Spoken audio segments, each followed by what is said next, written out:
கணினி வகுப்பறைகள் செயல்பட்டு வருகின்றது. மேலும் மாணவர் திறன் வளர்க்க அபாக்கஸ், சிலம்பம், ஆங்கில பயிற்சிகள் போன்றவையும் வழங்கப்படுகின்றது.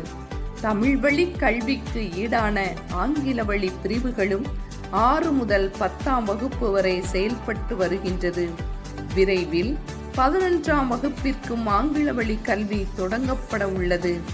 கல்வியில் மட்டுமல்லாமல் மாணவர்கள் விளையாட்டிலும் தங்கம், வெள்ளி, வெண்கல பதக்கங்களை பெற்று பள்ளிக்கு சிறப்பு சேர்த்துள்ளனர். பள்ளி 1620 மாணவர்களை கொண்டு சீரும் சிறப்புமாக செயல்பட்டு வருகின்றது. இத்தகைய சிறப்புகளை கொண்ட பள்ளியில் உங்கள் பிள்ளைகளை சேர்த்து அவர்களின் எதிர்காலம் சிறப்பானதாய் ஒளிமிக்கதாய் அமைய உங்களை அன்புடன்